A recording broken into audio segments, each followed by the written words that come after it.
Hello, Chapter 4, Projects.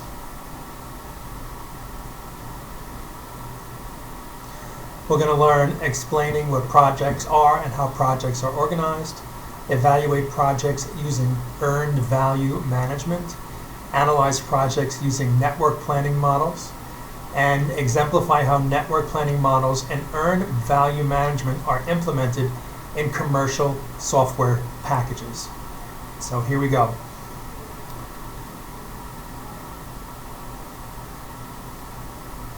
Starlink, SpaceX satellite internet project. Elon Musk is launching a network of as many as 12,000 satellites in low Earth orbit. Only about 9,000 satellites have been launched in all of history.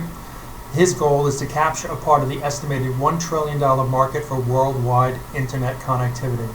And the Starlink project is one of those rare innovations that could radically change the internet. As a matter of fact, it's being utilized in the Ukraine-Russia war, where Ukraine is utilizing this since many of its infrastructures have been destroyed by Russian bombing.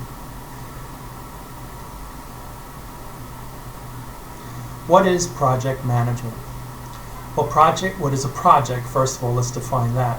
It's a series of related jobs, usually directed towards some major output and requiring a significant period of time to perform. What is project management? It's the planning, directing, and controlling resources, which includes people, equipment, and material, to meet the technical, cost, and time constraints of a particular project. Why is project management important?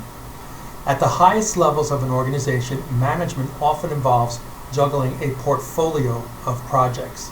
I know that anytime I'm involved in a project that's usually expensive, I want to make sure that the owner of the company that I'm working for, or at least the most senior executive, has the support of it, because I've been involved in projects where I didn't have that, and they were canceled, and then someone else's project took over the resources that I had. So I want to make sure that I have buy-in from senior CEOs or senior executives. Types of development projects.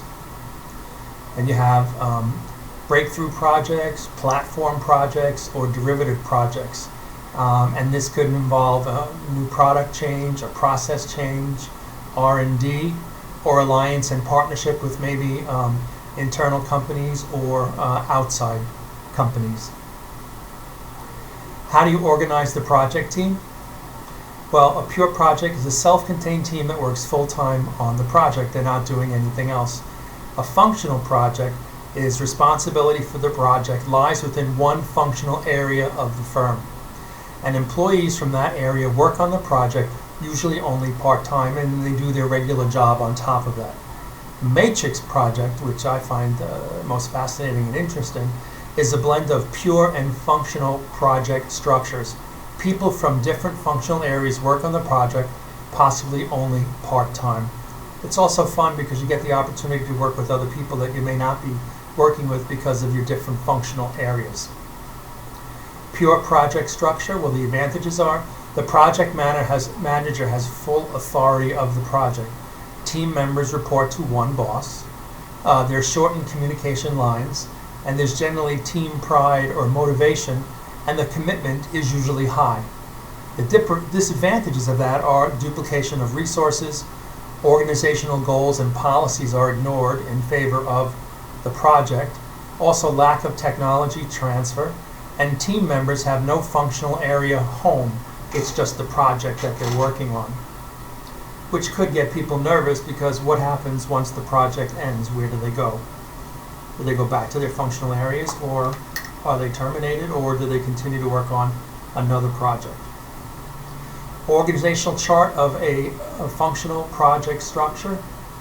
You have the president, research and development, engineering, manufacturing, and behind that, all the different projects.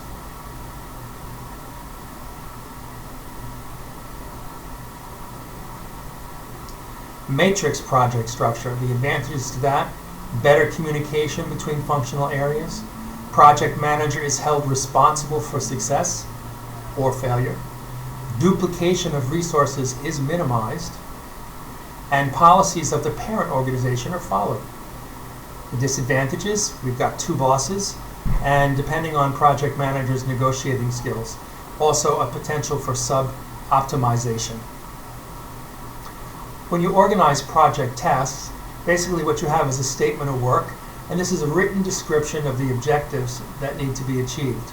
Then you have a further delineation of a task. It's a further subdivision of the project, usually shorter than several months and performed by a single group or organization.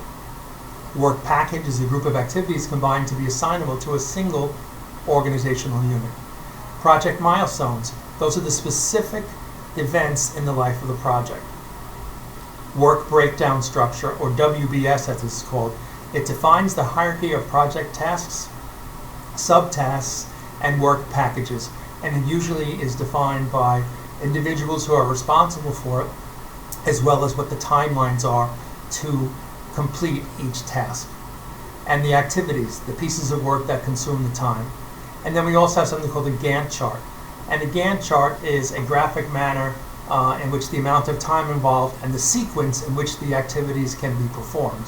And it's really important because it shows the project task lines, and it shows what happens if something gets delayed, how it's affected other areas of the project.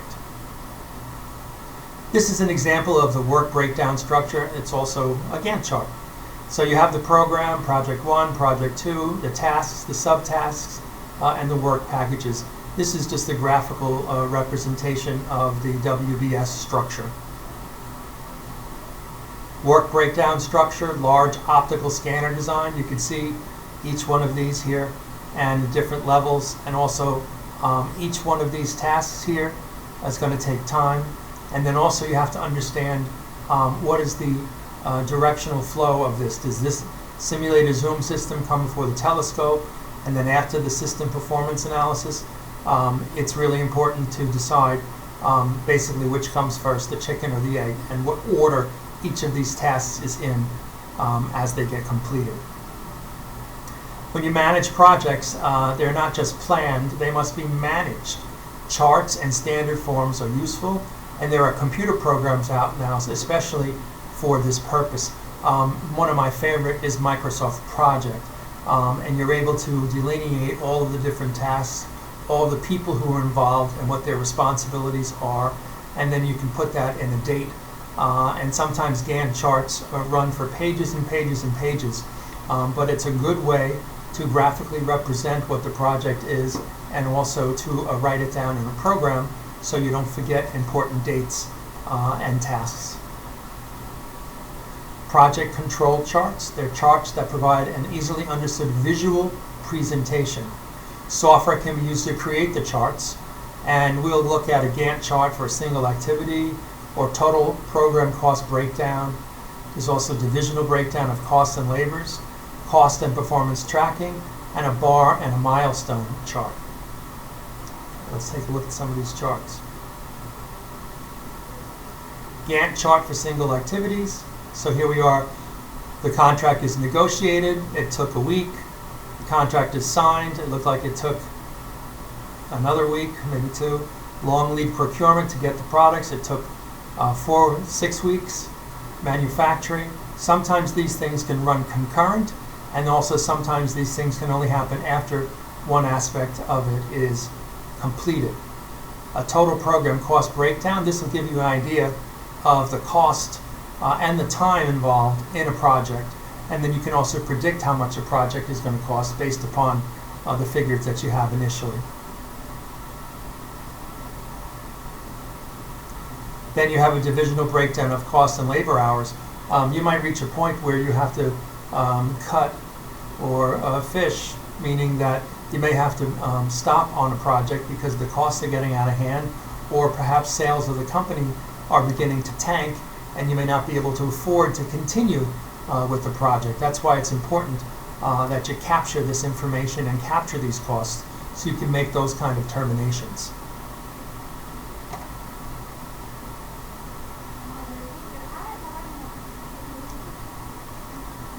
Here's a bar milestone chart.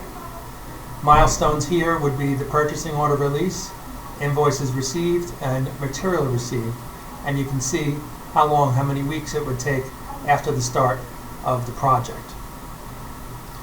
Earned Value Management, or EVM as it's known, it's a technique for measuring project progress in an objective manner.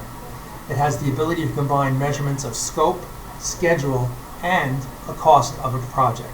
It also provides a method for evaluating the relative success of a project at a point in time. Is this going well? Is this not going well? Is this project worth completing, or do we have to cut it? Can be applied to either revenue generation or cost projects. Earned Value Management, the essential features of it. It's a project plan that identifies the activities that need to be accomplished. Also, it's evaluation of each activity work, and it's predefined earning or costing rules to quantify the accomplishment of work. The purpose of that is to figure out, are you spending too much money on something? Are you wasting money? Are you doing something efficient or inefficient? It could help you correct some of the costing that's going on and bring to your attention if it's over budget or if the project is out of whack or not being successful. It can help get a project back on track. Sometimes projects are also manned by the wrong people, and these charts and graphical interfaces will let you know where you stand with the project and whether it's going well or it's not. Coming back here, the Earned Value Management charts, we can see what was budgeted, which is here, versus the actual, and it looks like this project is on track to become below what was budgeted, but does not show the earned value, and tracking is inclusive in this spot. We take a look here, the Earned Value Management charts. It shows the BCWS curve along with the BCW curve from chart C. The chart indicates that technical performance started more rapidly than planned. However, it slowed significantly and then fell behind in weeks 7 and 8. And this chart illustrates the schedule performance aspects of EVM, or Earned Value Management. And these are the kind of reporting generally that project managers have to give to senior management to show where they are with the project. You can't just run a project and not provide value information, particularly if you're working on a multi-million-dollar project released, or you're building a new facility or new headquarters for the company. So it's very, very important. Here's another EVM chart showing a budgeted cost versus actual cost, and it's showing that it's what? Under budget. Very good. Moving forward, EVM shows all three curves together. This is a typical EVM line chart. A true understanding of cost performance and schedule performance relies first on measuring technical performance objectively. And this is the foundational principle of EVM. Without Earned Value Management, a simple comparison of just cost versus budget does not tell the whole story. With Earned Value Management, we can have predefined methods of quantifying the quantity of work accomplished. EVM provides much more information than that, and a combined view gives an overview of project performance in terms of the original plan. This Gantt chart here shows all the different activities, A, B, C, and D, and you'll just define those on a specific project. And you can see how much money was spent over time, what the actual is versus what expected is.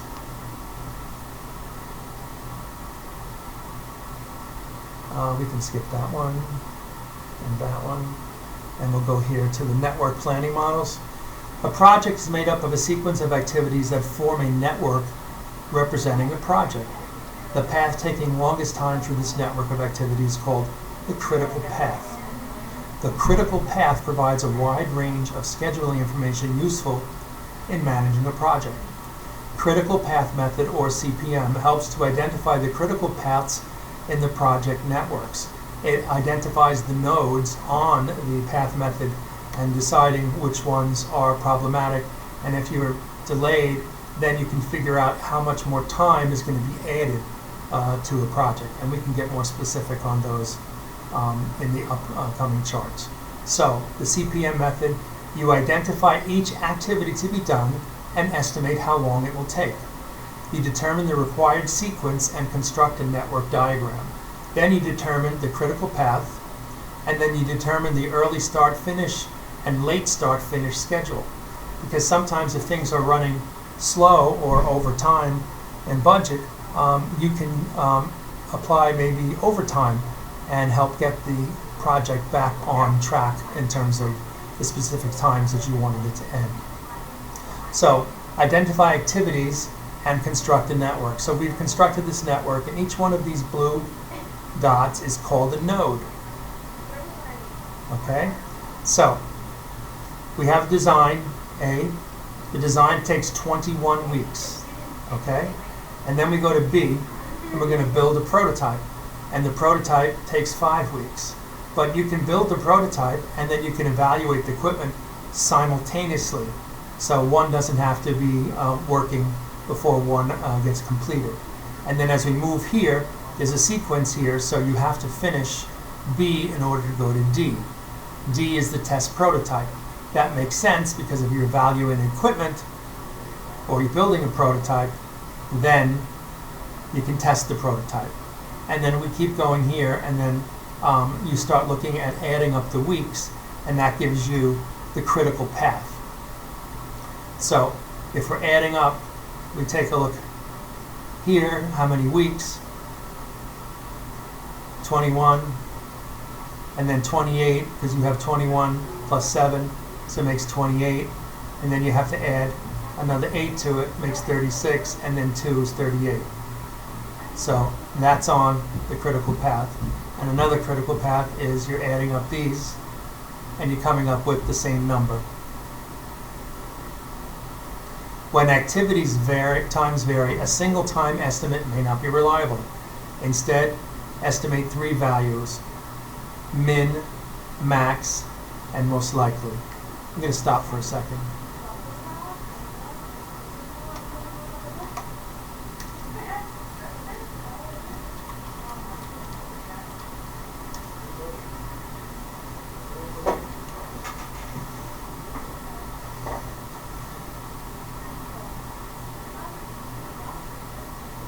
Okay, so CPMs with 3 activity time estimates. When activity times vary, a single time estimate may not be reliable. Instead, 3 values: the minimum, the maximum, and the most likely.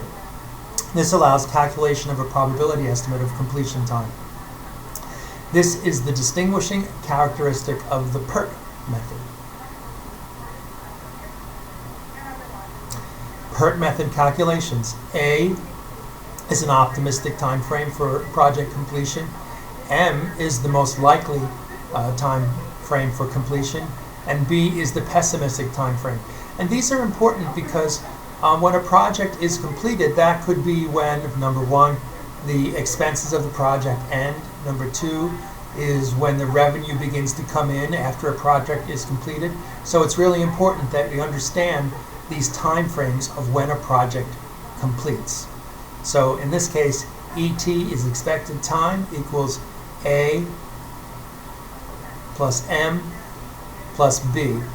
And there are 4 and 6 are the constants here, where the variance squared is B minus A divided by 6 to the 6th power. And the 6 is a constant. We'll go over that in class to make it more easily understandable. So the 3 time estimates, these are the different tasks or nodes that we saw on the critical path method. Design, build prototype, evaluate, test, write report, write method reports, write final report. Activity designation would be labeling the nodes, and then here we have the time estimate, A, another estimate, and another estimate, the expected times, and the variance there.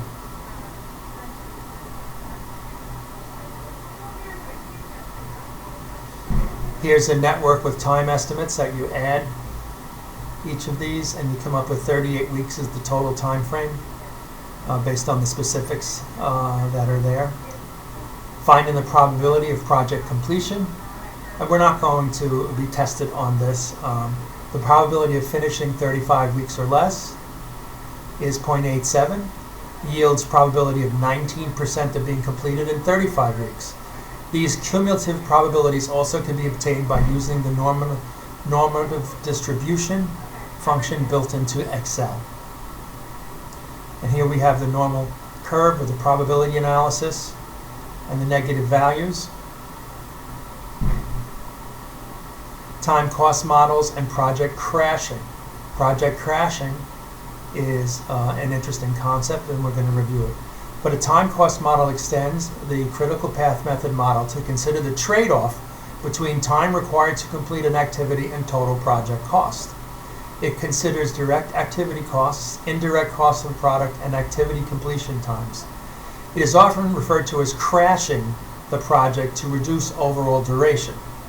On the one hand, it costs money to expedite an activity. So if you're running overtime, you're trying to crash the time frame. You're trying to hasten and quicken the time frame so that you can get to project completion before your projected time. On the other hand, it costs money to sustain or lengthen the project. So costs associated with expediting activities are termed activity direct costs, and costs associated with sustaining the project are termed project indirect costs. So project crashing, when you prepare a CPM type network diagram, determine the cost per unit of time to expedite each activity, and you compute the critical path. Shorten the critical path at the point where costs are lowest. Plot project, indirect, and total cost curves to find the minimum cost schedule. Make sense? We'll go over it. Prepare CPM diagram with activity costs. So you have each of the different activities and the costs that go into the nodes. You have the number of weeks it takes. Then you compute the critical path, and this is crash cost, crash time, normal cost, normal time, and then you can figure out for each of the cost trade-offs how much it's going to cost to crash the activity. Here's an example of the cost per day to estimate each activity. Cost per day to expedite. This could be in thousands of dollars or tens of thousands or even hundreds of thousands. Maximum number of days activity may be shortened. So you have to figure out in a cost-benefit analysis whether or not it's worth it to pay the extra money to crash your project completion times. Or sometimes you may have to lengthen the project because of competing resources or something else going on where you have to slow down the project because other things are taking a priority. And maybe the people involved with it have to be removed from that project and put on something else that's more critical at that point in time. Reducing the project completion time one day at a time. Here's another way you figure that out. Figuring out all of the critical paths. Remaining number of days activity may be shortened. Cost per day to expedite each activity. And then you come up with a different project completion time and decide which one you want to utilize. Project Management Information Systems. Two of the leading companies are Microsoft with Microsoft Project. That's the software that I alluded to earlier in this chapter review. And another one called Primavera with Primavera Project Planner. I'm not familiar with that one. I've never used that one.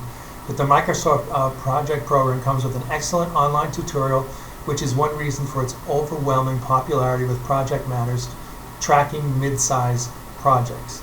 For managing very large projects or programs having several projects, Primavera Project Manager apparently is often the choice. Primavera was the first major vendor of this type of software and is possibly the most sophisticated capabilities. Other capabilities of the software, in addition to scheduling tasks, a major capability of all these software packages is assigning resources to competing tasks and projects. For example, the systems can schedule back labor and equipment for a project. Mid to high level project management information systems, PMIS, software can also resolve over allocations through a leveling feature. Several rules of thumb can be used, such as you can specify that low priority tasks should be delayed until higher priority ones are complete, or that the project should end before or after the original deadline. All right, a lot of information to take in. Here's our summary. Projects can be categorized into 4 major types: product change, process change, research and development or R&D, and alliance and partnerships. The project team can be organized in different ways. You have pure project, functional project, and matrix project. A key aspect to managing a project is understanding the current status of its activities. EVM is a technique commonly used for measuring project progress. The activities of the project are organized according to the work breakdown structure, or the WBS. And our last summary page, the CPM is the most widely used approach to scheduling projects. The goal is to find the earliest time that the entire project can be completed. And it also identifies what activities are critical. The technique and concepts described in this chapter are implemented in commercially available software packages like the Primavera and the Microsoft project that I mentioned before. Thank you very much.